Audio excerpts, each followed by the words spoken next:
critic. He sees society as sees the cup as half empty all of the time. It's always about the system not good enough. And so at times when I bring in guests, I like to, particularly technocrats who are knowledge driven, who are authorities in their field, I like to bring up challenges of the society and provide solutions.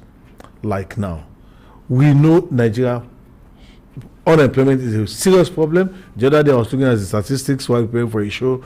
We have double digit of the 42% unemployment rate in Nigeria. Youth unemployment is actually worse. Underemployment is also there. And when you look at it, it seems almost half of the Nigerian population is actually underemployed or underutilized.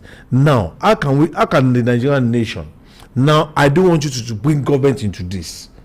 Because it's easy for us as people on radio to always say government. What can we do as individuals? I've seen you many times organize trainings, tutorials for people, give rebates, some pay for the others. But how can we, the society, irrespective or despite the government, use ICT to reduce youth unemployment in Nigeria, practically? So, let's talk about that statistics. The statistics is coming from the government. Okay. The government, one of the questions that I always ask when they say we have 100% unemployment rate in Nigeria. Let's say 42%. Yeah.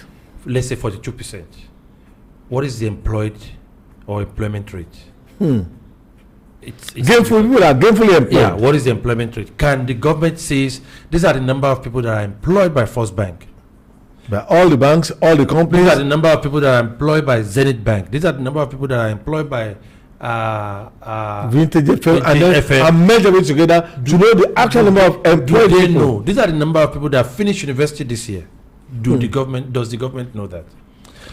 So it's difficult when they just give me that figure and say we have unemployment rate of 42%, where you cannot account for some simple things that are the variables that bring that result.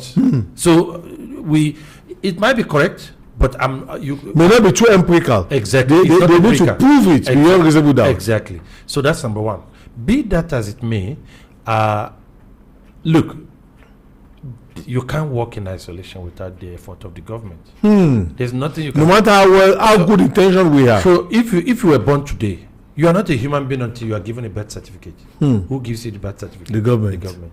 If you marry today, your marriage is not whether you married in the church, in the mosque, in your house, without a marriage certificate. Without a marriage certificate, you are not married.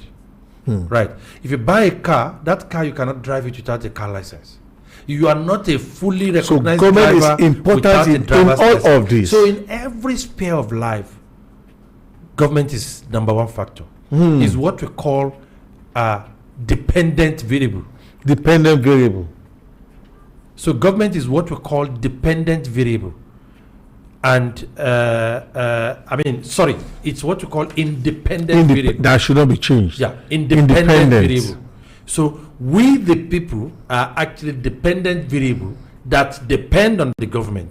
Otherwise, if we don't need the government, why do we have to vote? Why do they have to canvass for our vote? Why do they have to convince us to vote for them? And we vote for them because of some of the things expectations that they say they are going to do. The expectation we have from them convince us to vote for them. So the very first thing that we need to do in terms of using ICT to increase the rate of employment in the country is, number one, government needs to create a policy around that. There is a policy already. There are very many policies.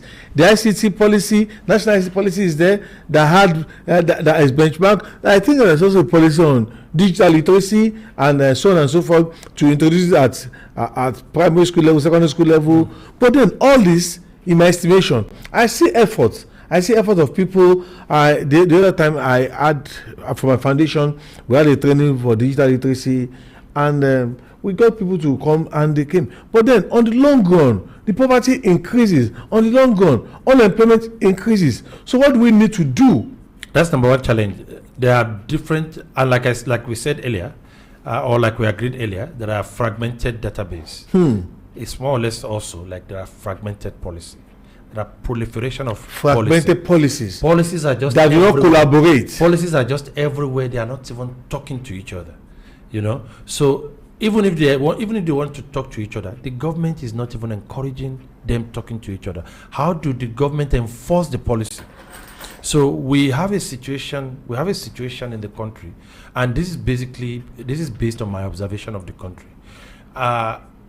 Government seems to want to satisfy the citizen on many occasions because of what they stand to gain for personally, not because of what the country stands to gain, if you know what I mean. Can you say that again? Government seems to want to satisfy the citizen because of what the individual people running the government stands to gain. Not because what is in the best interest of the people. Of the people or the country. So I'm going to give you some example. So we say we're going to ban Twitter. I'm just giving an example. We're going to ban Twitter because Twitter are not employing Nigerians. And then people that are using Twitter as a tool to market their own system, as a tool to do surveys, as a tool to do a lot of things, they then become agitated. They say government is not good.